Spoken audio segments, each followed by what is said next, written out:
Então tá. Hoje nós vamos ver um pouco, aplicar um pouco do que a gente já aprendeu, do pouco de que a gente aprendeu, né? Na verdade. A gente vai aplicar tudo do pouco que nós aprendemos. É melhor assim.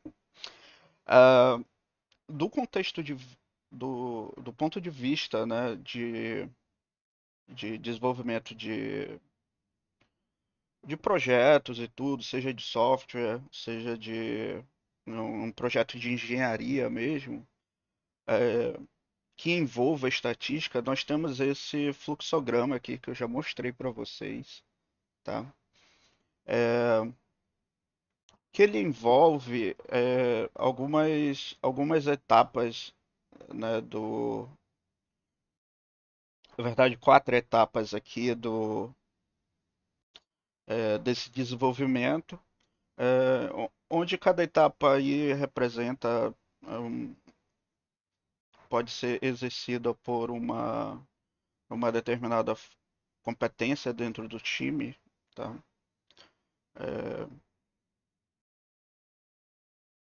É, é necessário um time multidisciplinar, né, para se fazer algo desse tipo. E aí eu vou mostrar um pouco dessa estrutura, né, como a gente faz na prática, aplicando o que a gente sabe até agora de estatística, dentro dentro desses quatro pontos aqui, né, que é a coleta de dados, a manipulação de dados, a, a parte analítica, né, de você gerar, apesar de que a gente ainda não entrou nesse assunto, né, analítico, mas a partir da próxima semana nós vamos começar a trabalhar parte de probabilidade e inferência. Mas também a gente já consegue trabalhar aqui com a visualização de dados. Tá? Então, por exemplo, como esse curso é da engenharia de software, mas também se aplica a qualquer outro projeto de engenharia, o que nós temos aqui é uma divisão do processo do workflow, né? Do processo de trabalho. É, então eu tenho a fonte de dados, que a gente já comentou, que elas são de dois tipos, né? Estruturadas, não estruturadas. Podem ser bases locais ou bases online, em nuvem, tá? É, e aí hoje tem um ramo da computação, engenharia de software e tudo, é, que está. Não que envolva só engenharia de software, tá? Envolve outras. Pessoal de engenharia em geral, tá? É, tem migrado muito para esse ramo de trabalho que é a engenharia de dados, tá? A engenharia de dados, o que que é? É você fazer a aquisição desses dados, né? Muita gente chama de pipeline, né? Você cria os pipelines para fazer o gathering, né? Que é ir lá e fazer a coleta de dados e tal, e mandar isso colocando numa estrutura é, de um banco de dados e tudo mais, né?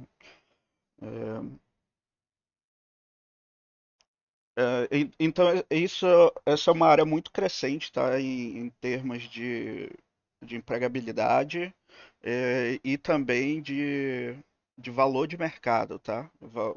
Um engenheiro de dados hoje, ele está saindo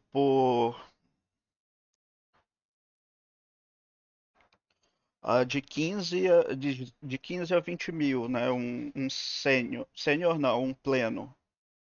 É, os institutos de pesquisa daqui do Amazonas, eles estão. Amazonas, tá? Lá fora essa coisa é muito maior. Aqui no Amazonas, por exemplo, o pessoal tá ganhando aí em torno de 15, 17 mil, tá? Para essas funções, tá? É, que usa muito conhecimento, né, de engenharia de software e tudo mais, mas que também é necessário um, um pouco, ou pelo menos você compreender muito bem é, os o contexto estatístico do problema que você está trabalhando, tá? Então, no problema que eu trouxe para vocês hoje, é, foi um trabalho interdisciplinar, tá? Que envolveu aí engenharia de dados, envolveu é, estatística, o pessoal de engenharia de produção e, e também de engenharia mesmo, tá? Engenharia elétrica, né? Que era um problema, era um, era um trabalho bem complexo. Vou mostrar para vocês aqui basicamente o que ele é. Ah, essa era uma empresa da Bahia que, que a Oracle Brasil estava assessorando eles, né? E aí eles chegaram para a gente aqui com uma proposta de ajudá-los a fazer uma mineração de dados e posteriormente uma análise mais analítica, né, sobre o problema que eles queriam, né?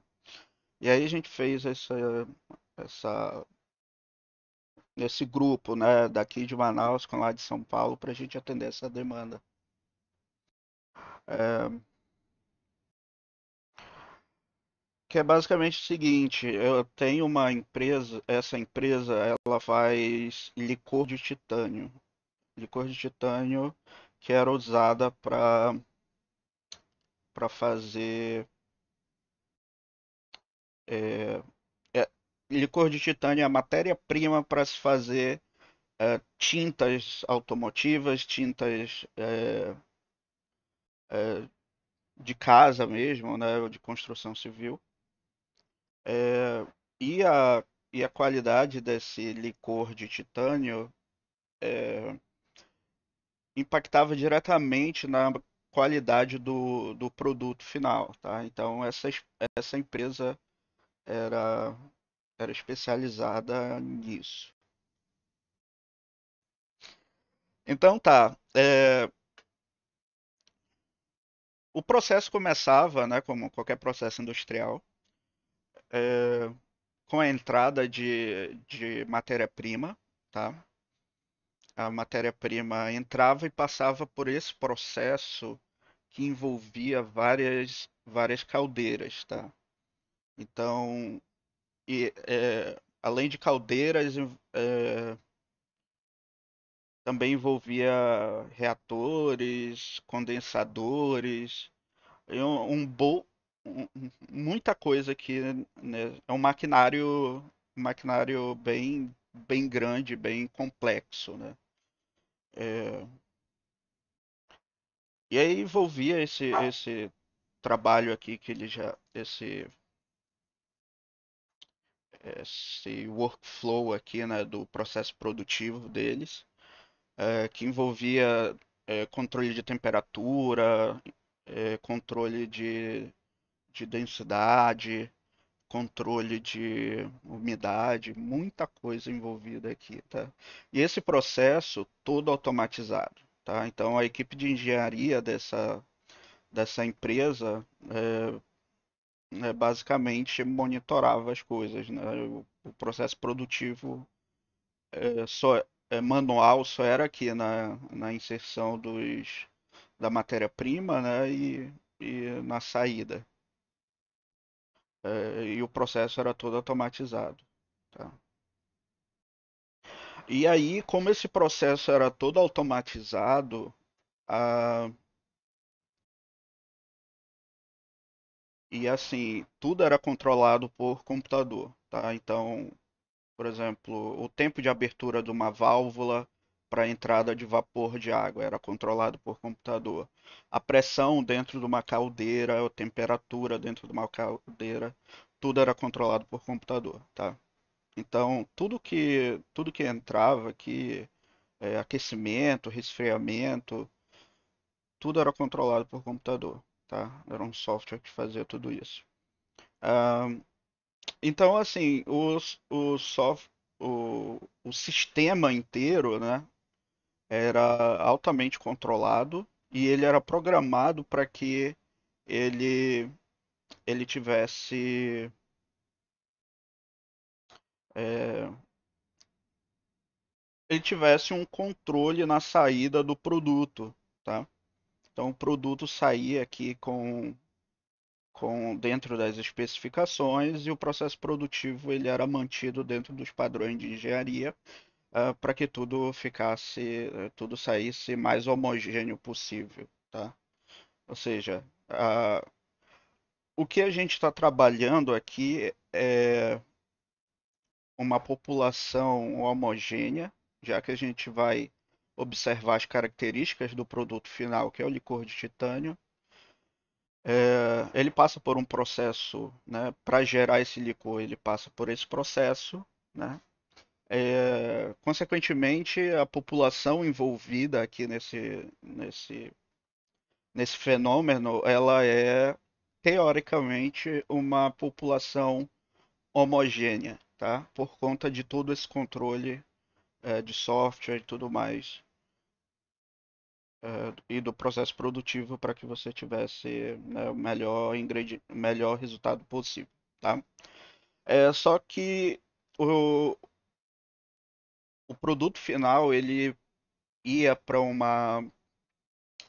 laboratório, tá? Um laboratório de bioquímico, onde eram feitas as análises a cada 15 dias e essas análises é, elas relatavam, né, a qualidade desse produto de saída.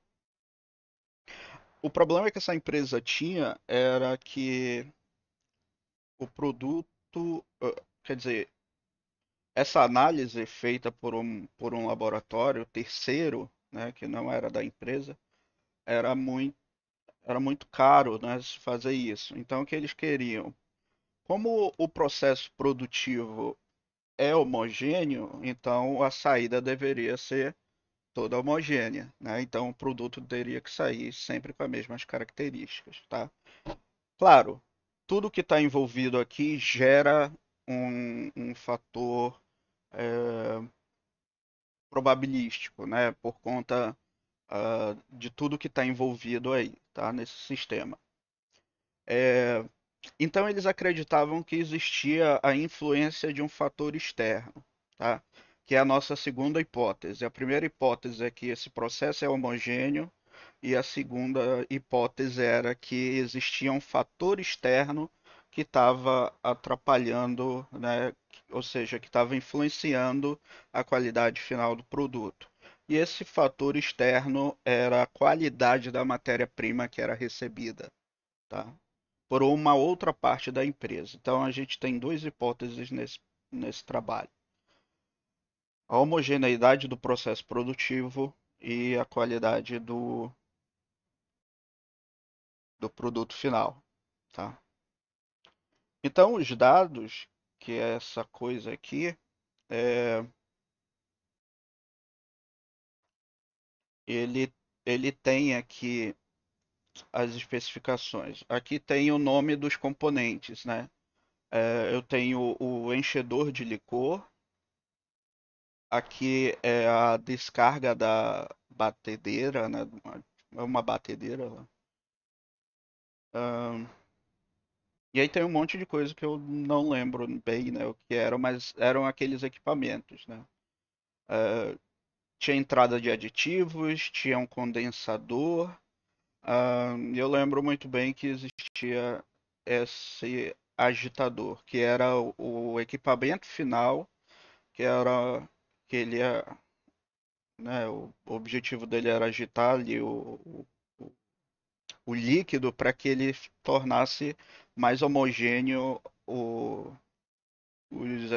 os materiais, os compostos químicos de entrada, né, a matéria-prima, tá? E esse daqui era o equipamento principal. Quer dizer, era o equipamento final, tá? E essa válvula de vapor é que indicava quando ela só era aberta quando já estava no final do processo, tá? Então, por exemplo, é, deixa eu ver aqui uma parte onde se inicia o processo. Partir,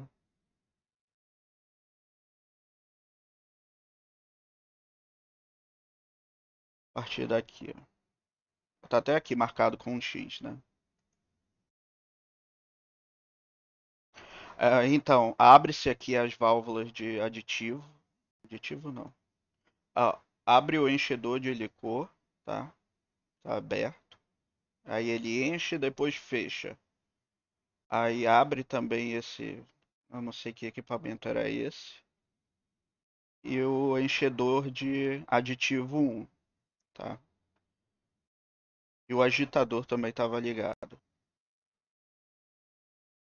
Aí depois disso, o enchedor de licor fechava, os outros também fechavam, tá? E isso daqui era observado a cada 5 minutos, tá? Quando cada coisa estava fechada, estava aberta. E aí tá aqui, o agitador tá ligado, então ele tá fazendo a mistura, né, da matéria-prima. Depois, desculpa aqui. Depois ligado esse condensador, depois esse outro enchedor, né, que eu acho que entrava algum outro elemento químico. Ah, Aí abria esse outro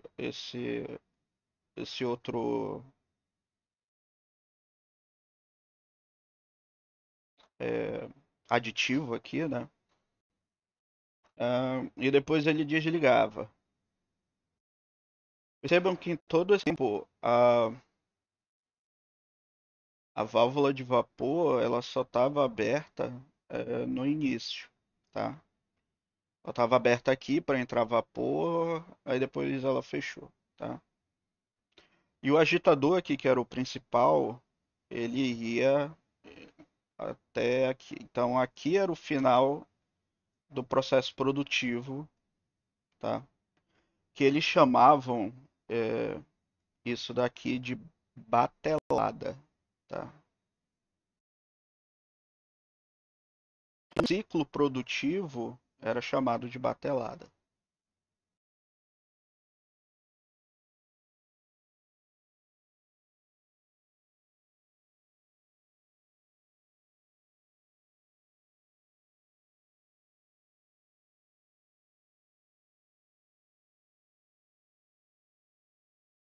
Pronto. E aqui eles marcaram uma batelada para gente, porque essa daqui era a saída do software lá que controlava que controlava o maquinário inteiro. E aqui eles colocaram para gente, né, como eles pegaram algumas só, eles não classificaram tudo, tá? Só tem X em alguns pontos. Depois eles, não tem mais, tá? Então eles classificaram algumas baladas pra gente estudar o comportamento dela. Ah, Só até aqui, né?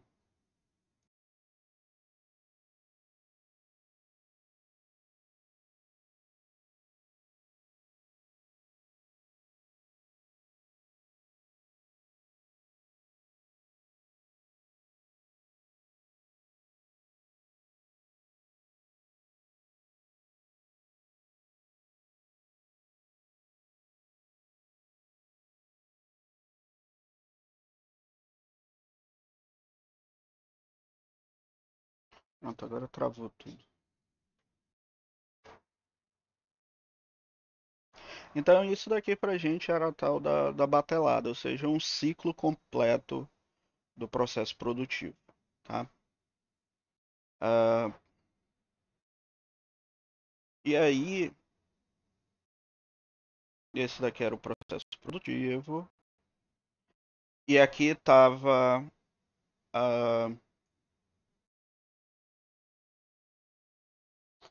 só uma informação do processo produtivo. O tempo de ciclo não é igual sempre, tá? Esse daqui começou às 4h20 da manhã e terminou às 9 horas da manhã, tá? Então a gente tem um período aí de 3 horas e 40 minutos. Exatamente isso. Esse segundo aqui começou às 10h40 e terminou às 2h50. Então, de 10h40, 20, 11 horas, 12, 13, 14, 3 horas, 20 mais 50, 4 horas e 10 minutos, tá? Então, o tempo é diferente. Então, não dava pra gente distinguir uma batelada da outra pelo tempo que levava, tá?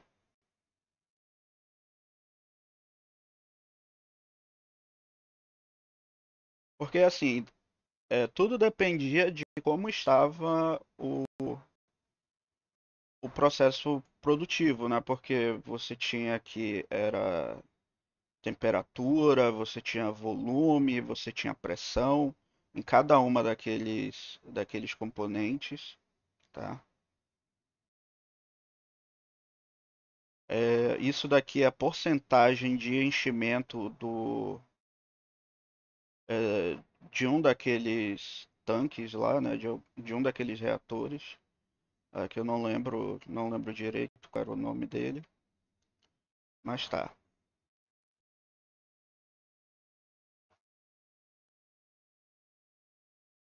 Ele ficava aqui, ó, entre 70 e depois subia até encher, né? Depois ele começava a descarregar.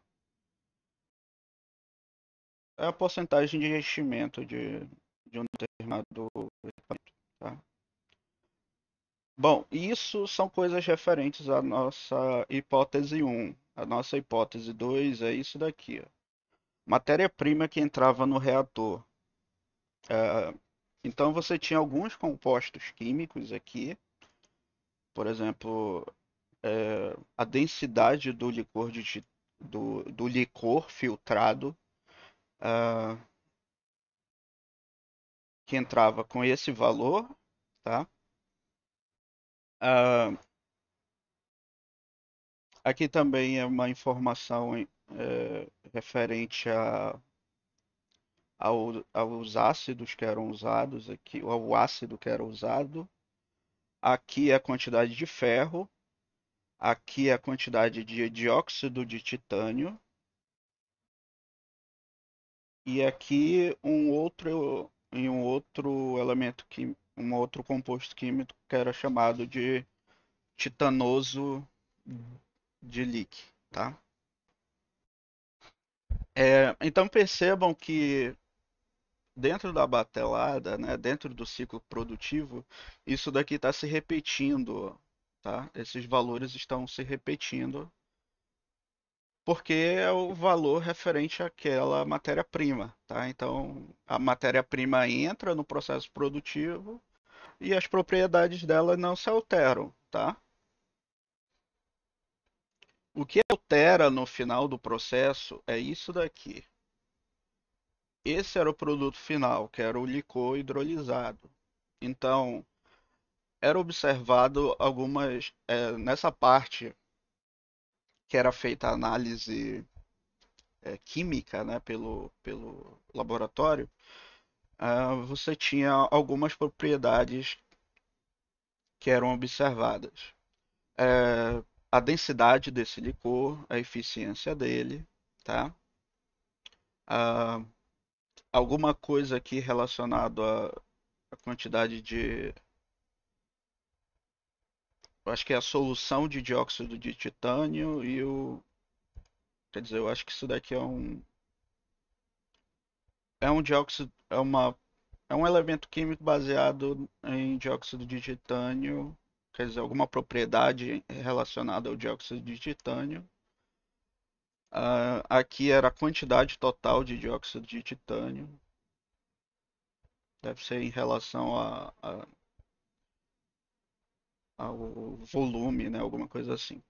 E a variável que era mais importante para eles, que era a, a densidade era importante, mas a que era mais importante era a velocidade de sedimentação das partículas dentro do elemento lá. Tá?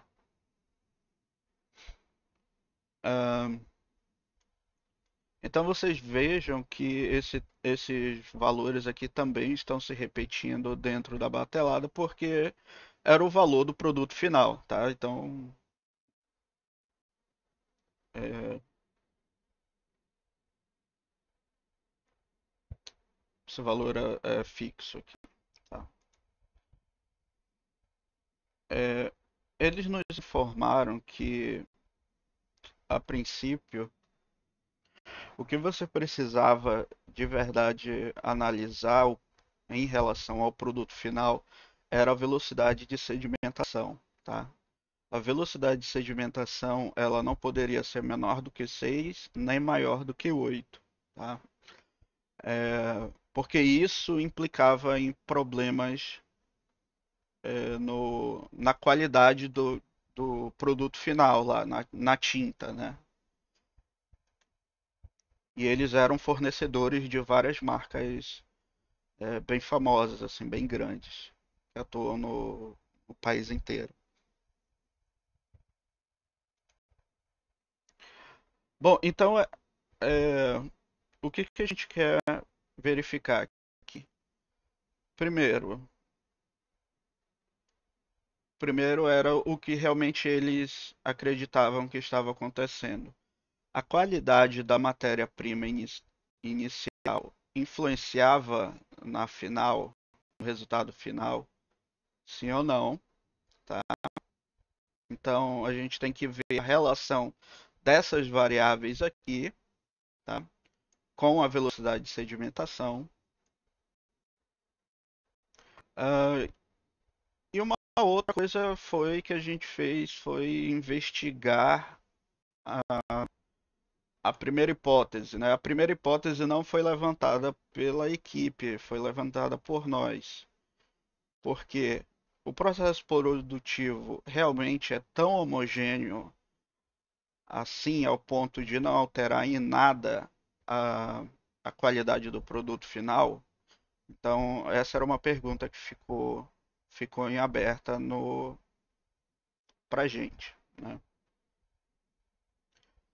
Então tá, é, vamos trabalhar o que a gente precisa. O que a gente tem, a gente já entendeu aqui, é,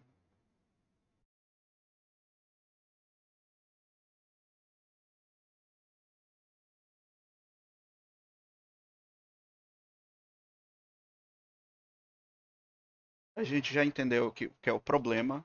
Eu não estou conseguindo abrir o.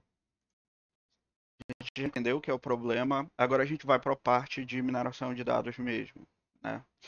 É transformar essas coisas em um, é, em um aqui, apesar do dado estar estruturado, mas ele não está estruturado para se fazer analytics, né? Não está adequado para a gente trabalhar a parte analítica. Então, o que a gente vai fazer é modificar esses dados, tá? E aí a gente precisa fazer um trabalho aqui de mineração de texto, tá? A primeira coisa é definir quem é o nosso objeto de estudo. O nosso objeto de estudo é que vai determinar quem vão ser as linhas, né? A gente não tem isso. Quem é o nosso objeto de estudo, na verdade, é o produto final, tá? É o produto final que vai ter todas as características que nós vamos observar. Quais são essas características? A, o processo produtivo que ele teve, a qualidade da matéria-prima dele e outras informações. Tá? Bom, primeiro a gente vai colocar na estrutura,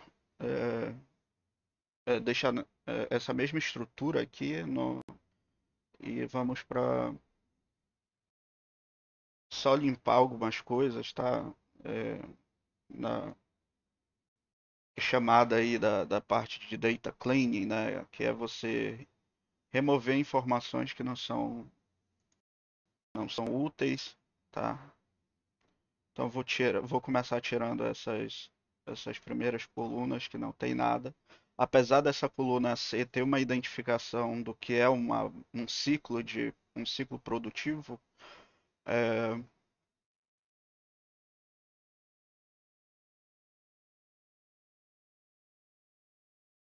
ele não é, ele não tem para todo mundo, então a gente não pode usar como variável identificadora de ciclo. E outra coisa, eles só marcaram é, o período em que uma começa, quando ela começa e acaba, né? Mas o intervalo entre uma e outra existe, tá?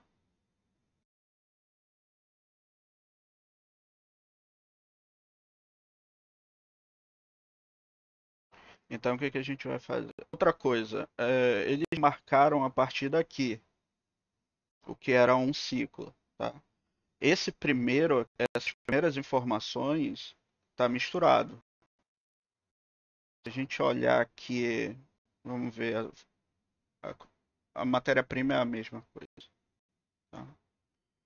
É, e também o produto final é a mesma coisa, tá? Mas aqui dentro não tem o processo produtivo inteiro, tá? Ele está cortado pela metade.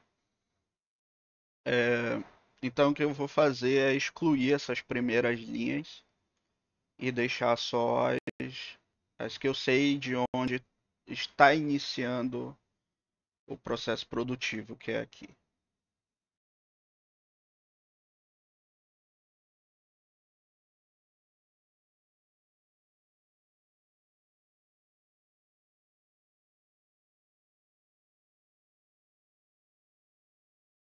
Pronto, então eu sei pelo menos o que é um ciclo, tá bom? É, uma das coisas que os engenheiros nos informaram, né, sobre esses dados é que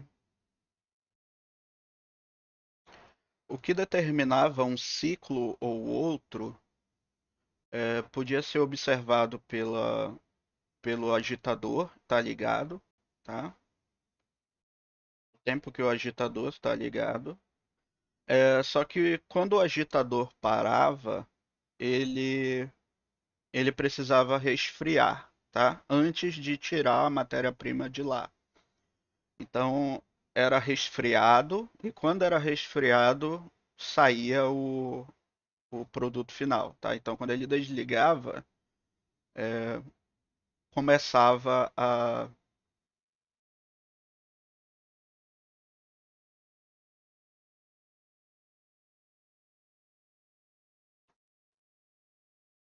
Aí ele resfriava o produto, né? E depois ele era, era transferido lá pro armazenamento ou para despachar, tá? Então observem que tem uma variável temperatura aqui. Vai estudar qual é a relação dela com o agitador e tudo mais, tá bom? Então tá. Eu vou dar um nome para essa variável aqui.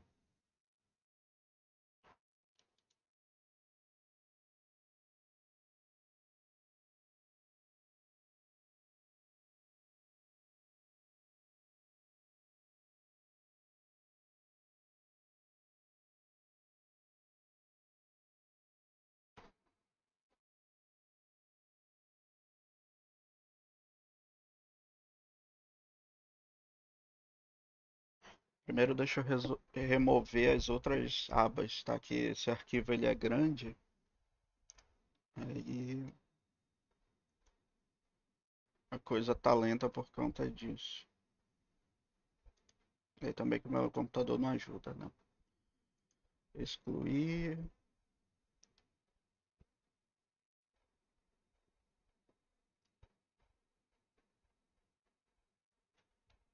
Deixa eu pausar aqui o vídeo para não ficar muito grande.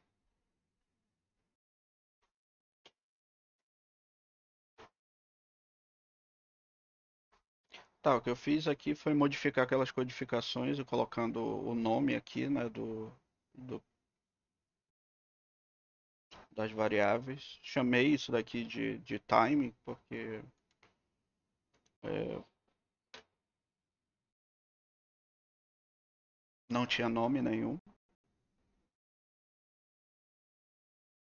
Os outros já com nome, então não vou ter nenhum problema.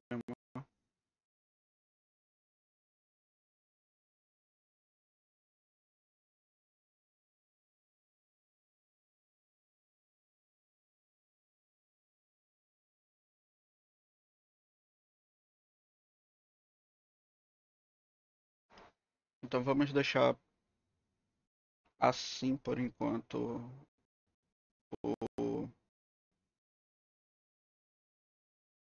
o nosso, os nossos dados, tá? Vou só tirar aqui é, esses pontos que tem no nome das variáveis, porque aí o R não vai ler direito.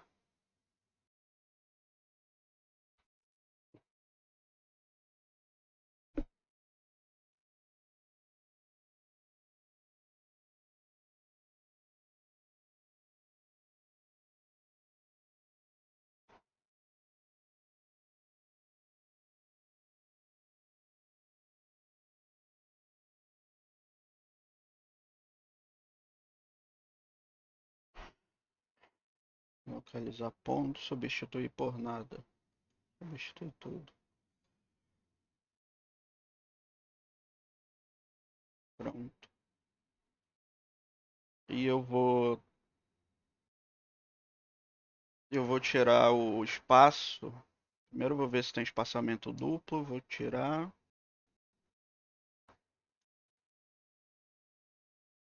E eu vou substituir um espaçamento por underline.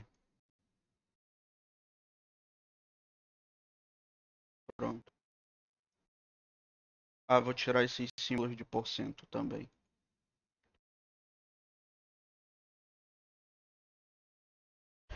Por que que eu estou fazendo isso?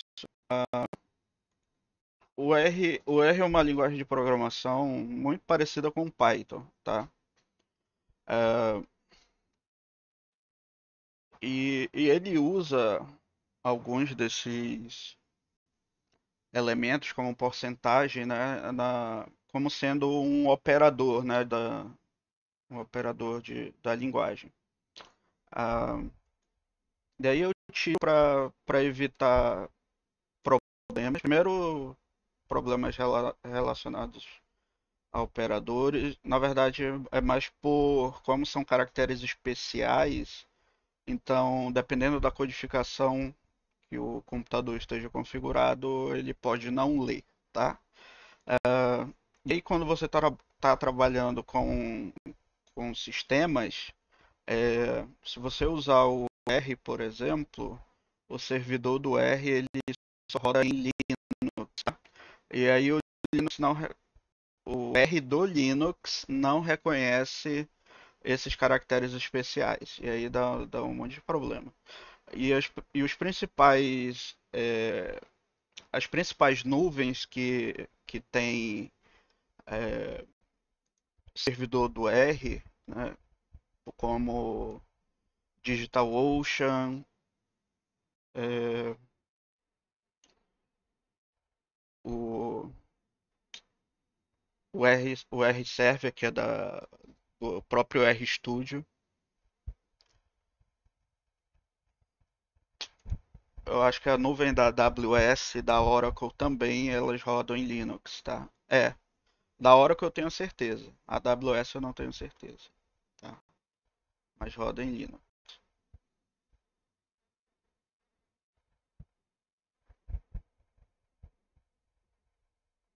Pronto, já salvou aqui. Agora a gente vai lá para a nossa linguagem de programação, começar a trabalhar com esses dados.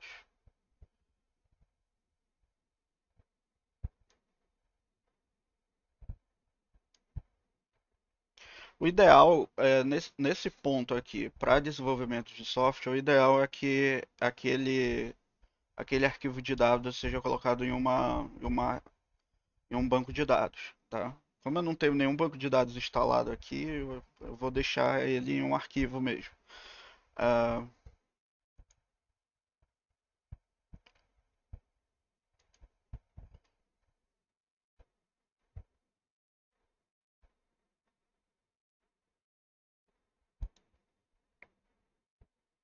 ou pode ser um repositório de arquivos, tá? Não tem problema.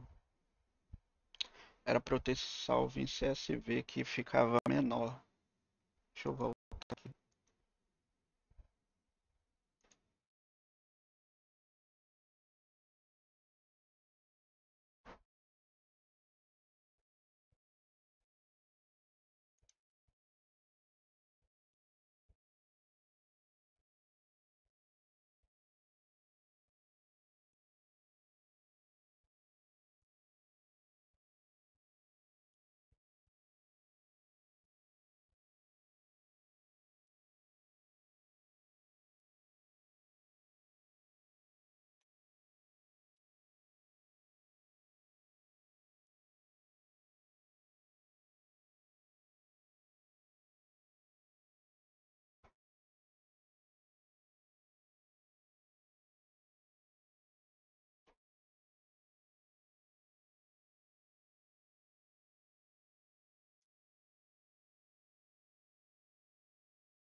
Faz a coisa tá feia aqui nesse computador. Olha aqui, por exemplo, o CSV, que é no TF8, eu não, eu não tô lembrando se é no o TF8 ou é o TF4, que é a base de codificação do no Linux. Aí ele não reconhece alguns.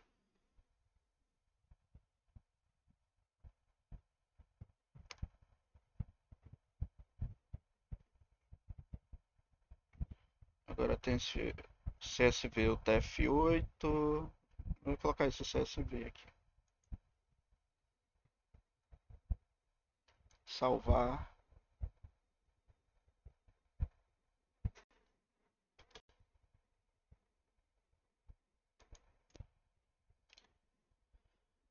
Então, eu entrei aqui no Import Dataset, né? Procurei meu arquivo e ele abriu, né? Dessa forma aqui. Uh, estava assim, né? Que é o heading, que é o cabeçalho. Tava como não tem cabeçalho. Eu coloquei sim, tem cabeçalho. Então ele para de de atribuir nomes para as variáveis, né, nomes genéricos, e aqui ele está atribuindo o nome que eu dei mesmo no arquivo, ou seja, pegando a primeira linha como sendo o nome das colunas, tá? E aqui ele já coloca os dados já todo estruturado, faz a conversão de vírgula para ponto, tá? Que no o R ele entende o separador de dezena como ponto, tá? Eu não sei como é Python, é a mesma coisa no Python? Digam.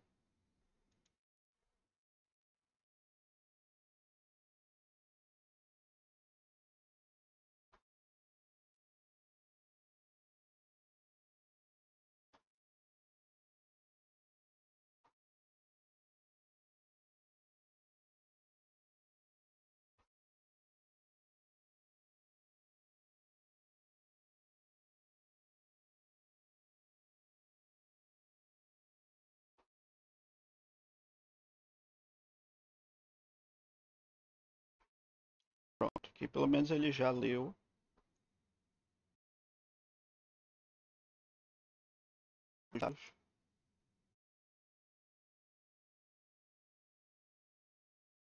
Vamos salvar esse algoritmo.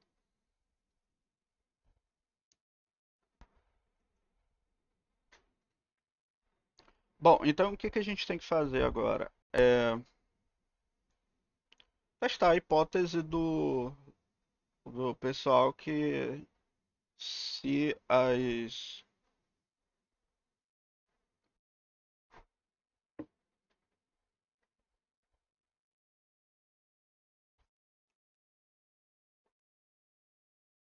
se as matérias-primas, né, elas influenciam no produto final. A gente vai fixar como a qualidade do produto final a velocidade de sedimentação, tá? Então, o que a gente está fazendo aqui é, na inferência estatística, a gente chama de atribuir a variável resposta ou a variável que é o objetivo do experimento, tá? Nesse caso, a gente está selecionando só uma, que é a velocidade de sedimentação, mas poderia ser todas, né? A densidade, a eficiência, quantidade aqui de dióxido de titânio total, e a velocidade de sedimentação, e mais essa outra variável aqui, que é ilmenita, que eu não lembro o que é. Tá? Mas se eu não me engano, isso daqui era uma variável que eles colocavam, que não tinha muito a ver com o que era mandado para o laboratório. Tá? Pode até esquecer essa última variável. E nesse caso, leva no caso, a definição dessa variável resposta, ou seja, variável que é objetivo, é, no caso, para a gente é só um, então a gente leva para uma inferência tradicional, mas se a gente quisesse ver a relação do que as outras variáveis têm a ver com essas cinco variáveis, na verdade, essas cinco variáveis iriam se tornar um vetor, tá? E aí a gente passaria para um tipo de inferência para vetores, que no caso a gente chama de estatística multivariada, tá? Que é algo bem diferente do que vocês estão vendo no curso. Tá? Para ficar dentro do curso, vamos escolher somente a variável de sedimentação como a variável resposta, né, que é a nossa variável objetivo, e todas as variáveis que dependem, né, que a nossa variável depende delas, são chamadas de variáveis regressoras, tá? A gente vai ver melhor essa nomenclatura quando a gente voltar para aquele slide da aula passada que a gente fala sobre regressão linear, tá? Lembra que eu falei para vocês na última aula que o objetivo da estatística era encontrar uma função g que descrevesse uma variável y por meio de uma variável x? Pois é, o que a gente vai fazer é exatamente isso. A gente tem um y, tem uma função g e o x. Y, então, é a nossa variável resposta. E, e x é a nossa variável regressora. G é uma função que vai estabelecer uma relação entre as duas, onde a gente pode fazer previsão. Que era esse o objetivo da empresa com esse projeto. Tá? Deixa eu só.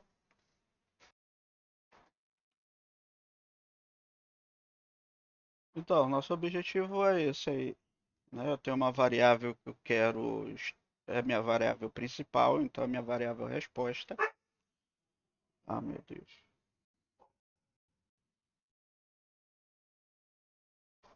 Então, y é uma variável resposta, então eu preciso estabelecer uma relação dela com outras variáveis, que é exatamente o que a gente quer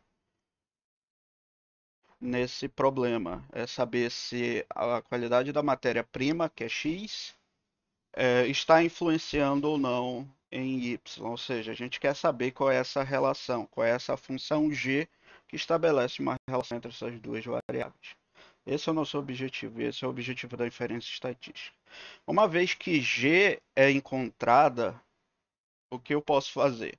Previsões para y. Então, o objetivo dessa empresa era minimizar os custos que eles tinham com o laboratório, é, fazendo aqui a análise da matéria-prima, e eu tendo essa função G, eu ia saber qual era o resultado do meu produto final, né?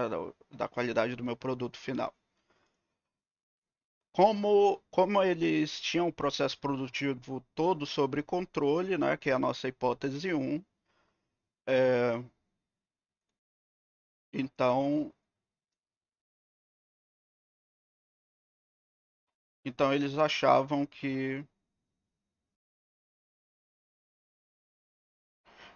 achavam que o que estava influenciando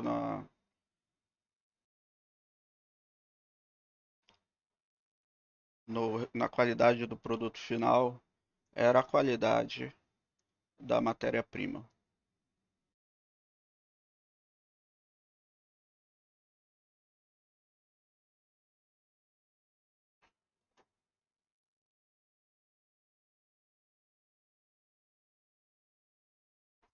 Então a gente tem essas duas hipóteses, tá?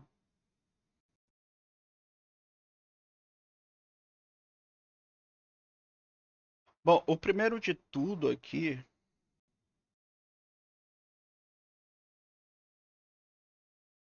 a gente lembra que para cada ciclo produtivo, o valor da,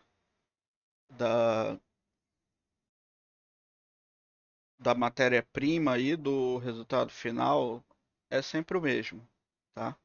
É sempre o mesmo.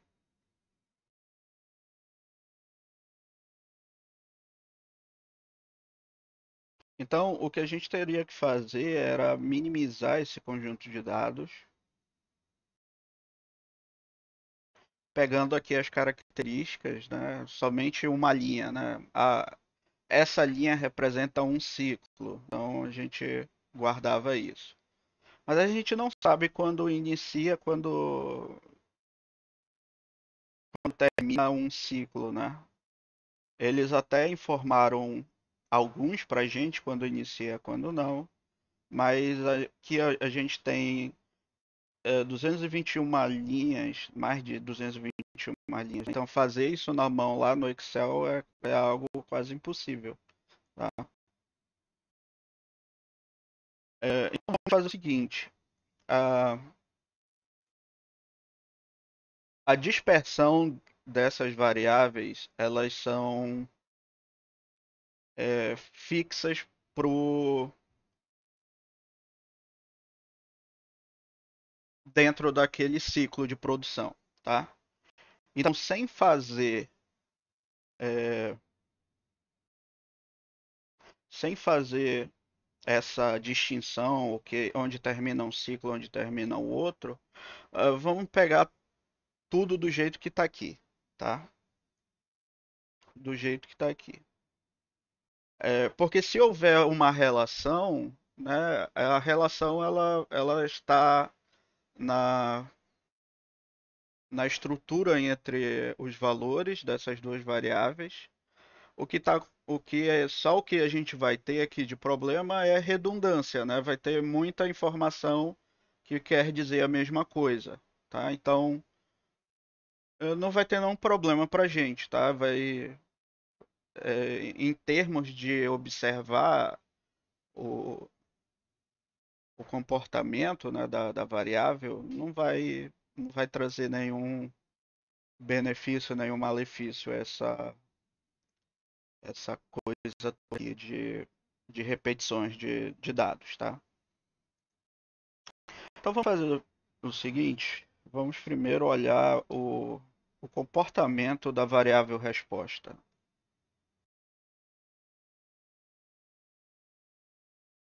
Eu vou chamar de y, que é a variável velocidade de sedimentação, que é a variável 26. Pelo que eu contei ali, são 27 no total, 27 variáveis que ele está falando aqui, 27 colunas. Ah, e aí a velocidade de sedimentação é a penúltima.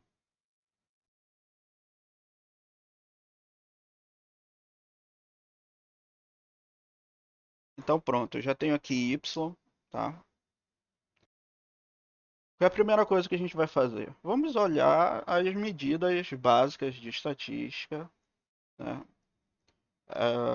Média, mediana, os quartis, saber como está o comportamento dessa variável. Vamos olhar também a variabilidade dela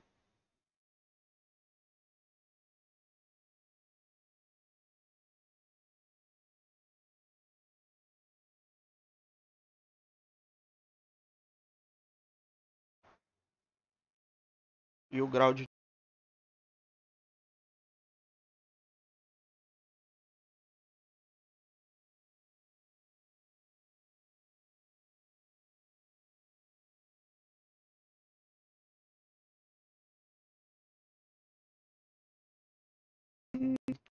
Ele está lá como caractere, tá?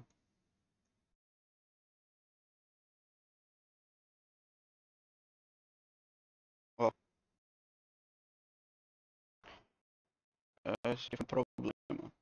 Tá, então a gente precisa fazer um passo de limpeza de dados de novo. Primeiro é que tem vírgula no lugar do ponto, tá? O R ele reconhece como separador de decimal o ponto, não a vírgula. Então eu tenho que mudar isso. Como é um caractere, uma string, é tranquilo fazer isso, tá? Eu uso uma função chamada gsub, que ela pega um vetor, ela pesquisa dentro de um vetor um determinado padrão, tá? Eu vou colocar aqui a vírgula e eu substituo por outro. Então estou substituindo aqui vírgula por ponto e eu tenho que colocar essas duas barras, tá?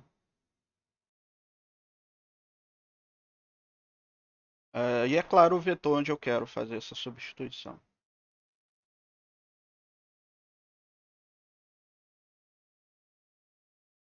Então, ó, o que era vírgula agora é ponto. E aí tem uma função no R bem bacana. Na verdade, o R em si ele é bem legal em relação a isso, que você consegue mudar a forma é, de um objeto, né? O tipo de um objeto você consegue transformar de forma muito fácil. É, então, por exemplo, aqui eu tenho um vetor de caracteres, eu quero transformar em um vetor de numérico, em um vetor numérico, tá? Ele faz isso sem a gente precisar é, de muita dor de cabeça. É só usar essa função numérica que ela faz toda a conversão, né, do algoritmo. Ele fez, só que ele disse que um alerta, uma mensagem de alerta. NA, NAs foram introduzidos, tá? Então tem NA aí no meio.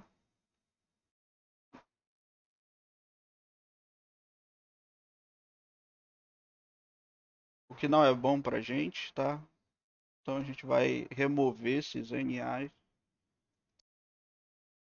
É, se eu não me engano, a função na.rm ela faz isso rápido.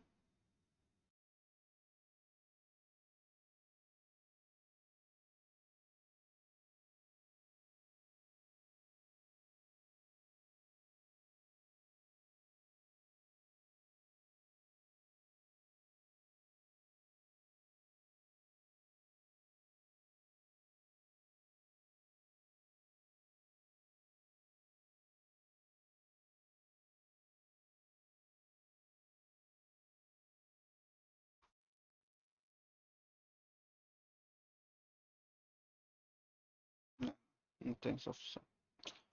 Tá, mas isso aqui não é problema, tá? Só eu pedir aqui tudo que é diferente de NA.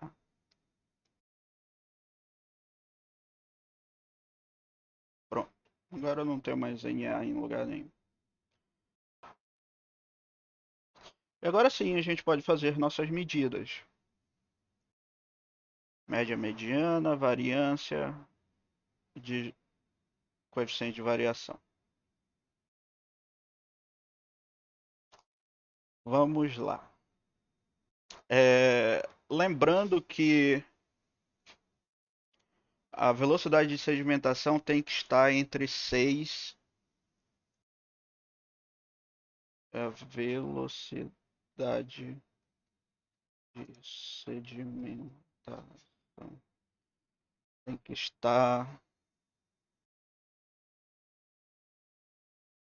entre 6 e 8, tá?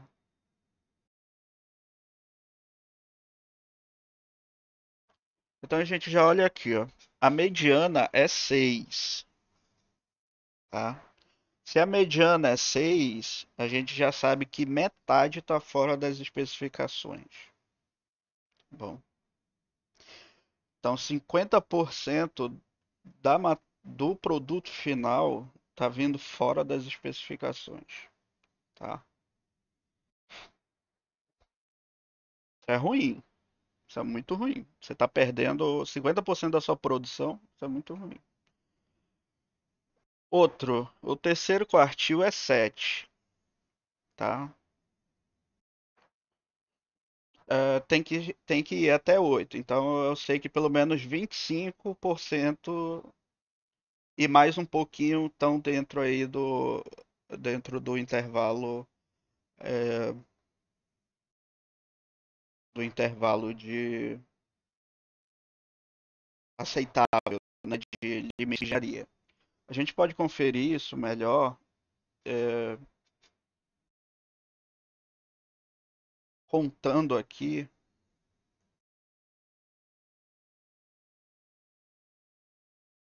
quantos y são maiores ou iguais a 6 e menores ou iguais a 8.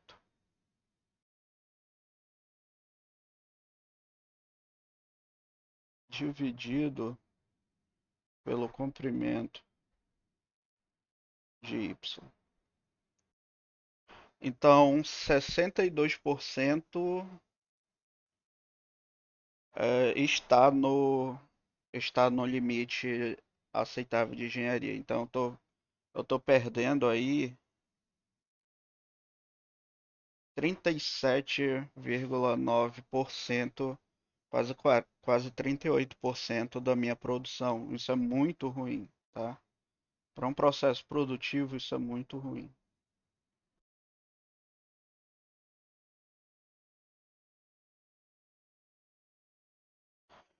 Lembrando que eu tenho as repetições, certo? Só que as repetições são por ciclo, então é uma constante, tá? Então,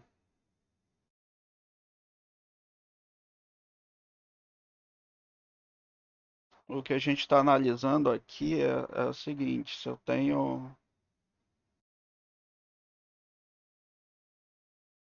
y tem que estar entre 6 e 8, a quantidade de repetições não vai influenciar nisso, tá? Nessa proporção aqui.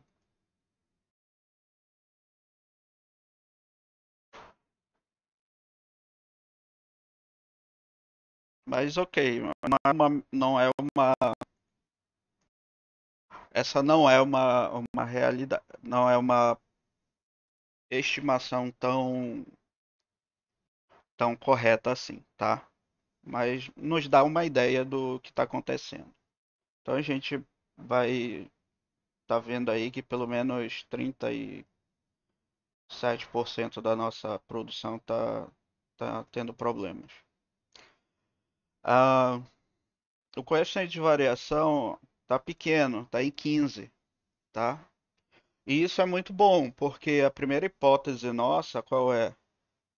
É que o processo está sob controle. Então, coeficiente de variação pequeno indica a homogeneidade nos dados. Se eu tenho homogeneidade nos dados, então meu processo está sob controle, tá? Isso é interessante. Outra característica para a gente verificar aqui em relação à qualidade do a hipótese de que o processo está sob controle ou não, é a gente verificar o comportamento de simetria nos dados.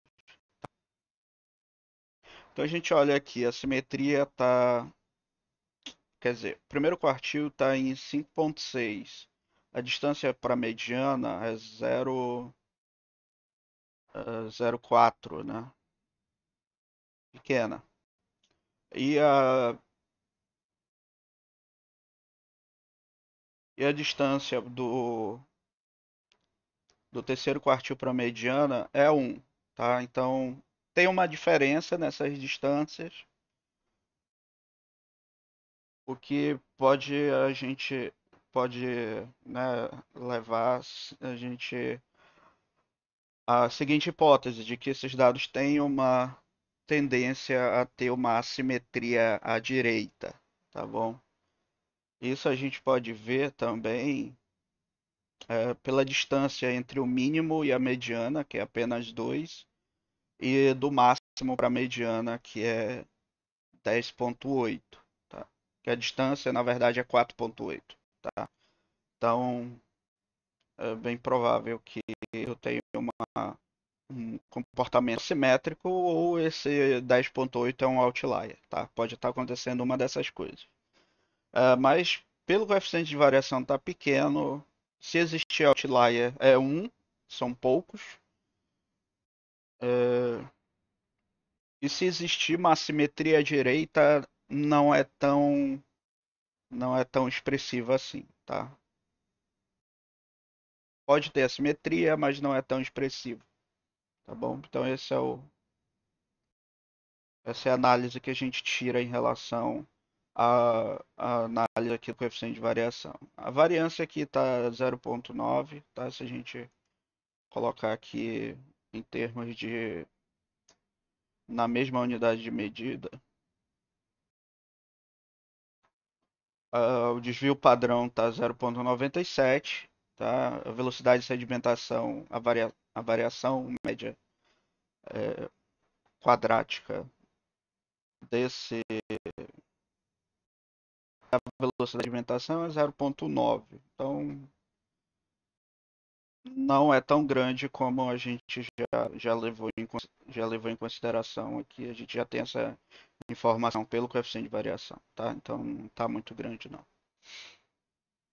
E é isso. Então, assim, o que nós já temos de informação útil?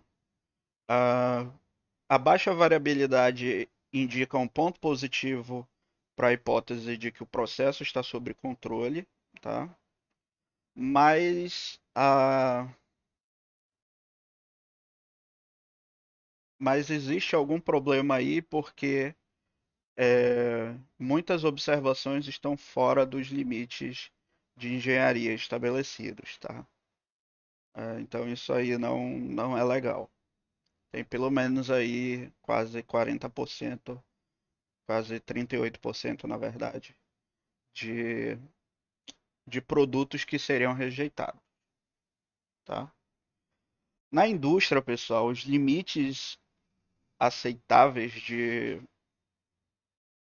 de rejeito, né, ou seja, a eficiência que você tem que ter, é, às vezes é no máximo 1%, tá? Mas em geral é 0,1%. Ou seja, se essa empresa está apresentando 38%, tem algum problema aí, tá?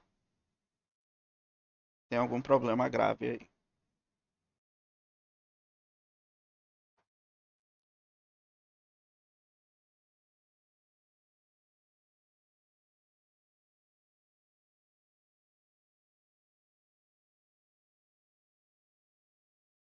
Bom, outra coisa que a gente pode fazer para analisar essa hipótese também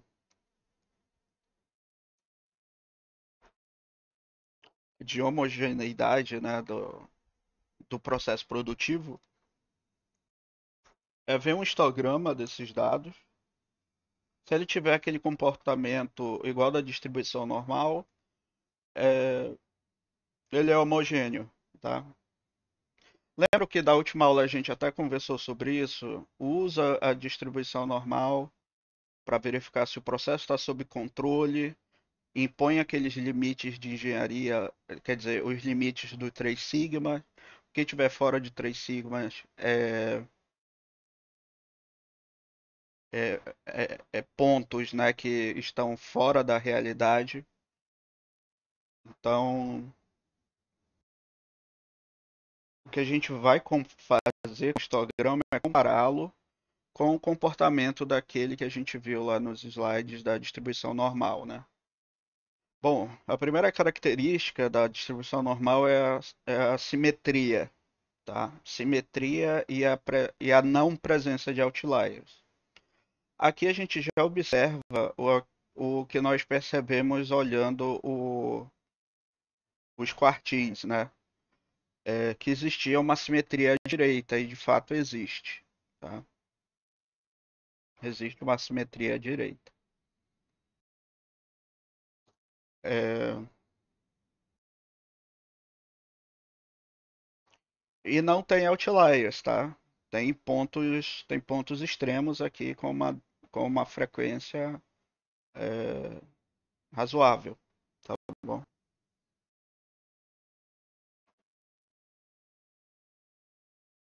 Então, o que que a gente tem até agora? A variabilidade do processo está baixa? Ok, está baixa, tá? Está baixa.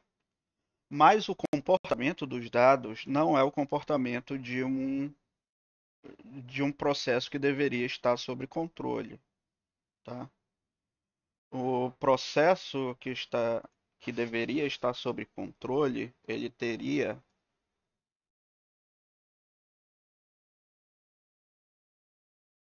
um comportamento semelhante a esse daqui, ó.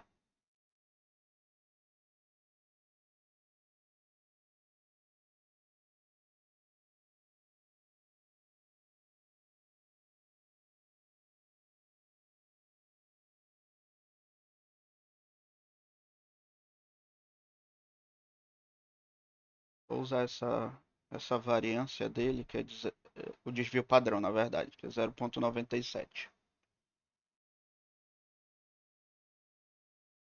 Vou colocar aqui a média dele, tá? Que a média é 6,34 e o desvio padrão é 0,97.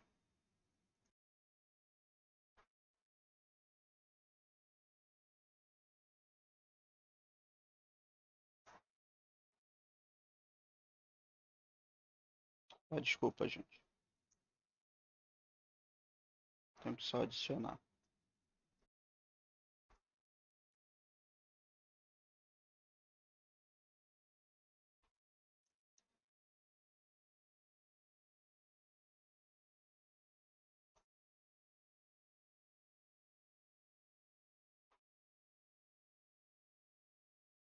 Pronto.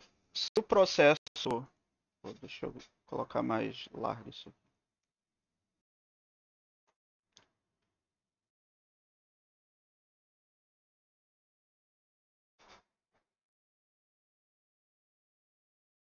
Ah, não é LWD. Pronto. Se o processo de fato fosse homogêneo é,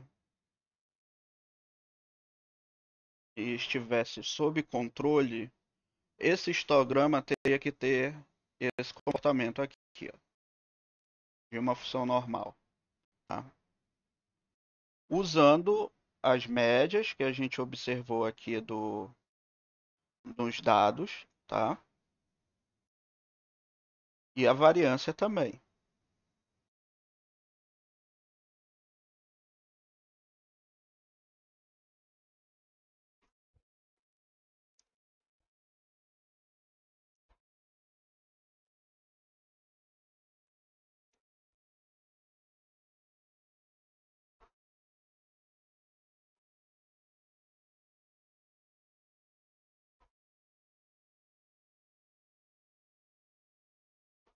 Então, qual é a conclusão que a gente pode chegar?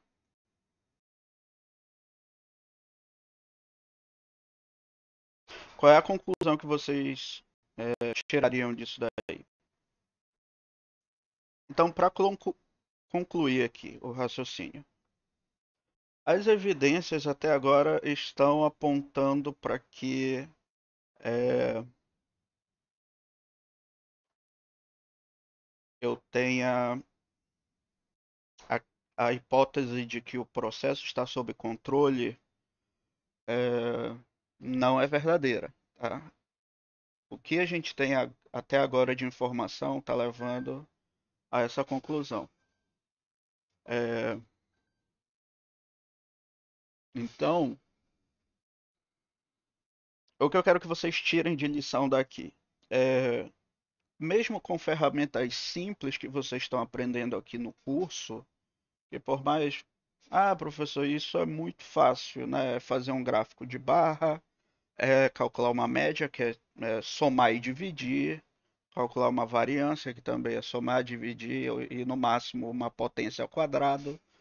São coisas muito fáceis, são coisas de estatísticas muito fáceis. Sim, são, de fato são, né?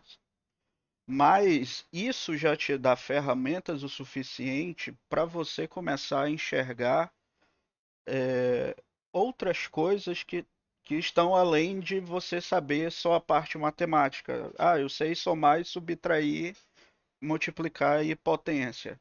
Beleza. Mas com toda essa informação, você consegue trazer algo para o trabalho de vocês, tá?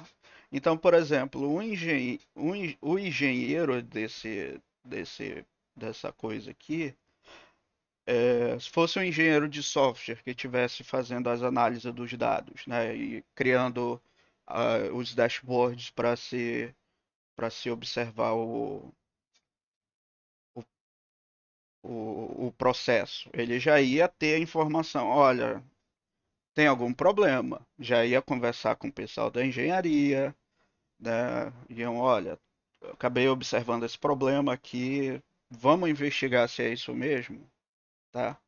Então, o objetivo do curso é dar algumas informações, algumas ferramentas para vocês, mesmo que sejam introdutórias, mas que vocês já consigam trazer para o mundo de vocês, trazer para a engenharia e conseguir resolver problemas sem necessidade até aqui de contratar, por exemplo, um estatístico, um cientista de dados ou envolver uma consultoria, tá?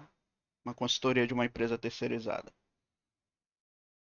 Então, é essa a lição de hoje, tá? Na próxima aula a gente continua a trabalhar com esses dados, que tem muito mais coisas aí que a gente vai descobrir sobre esses dados, que a gente consegue resolver só com o que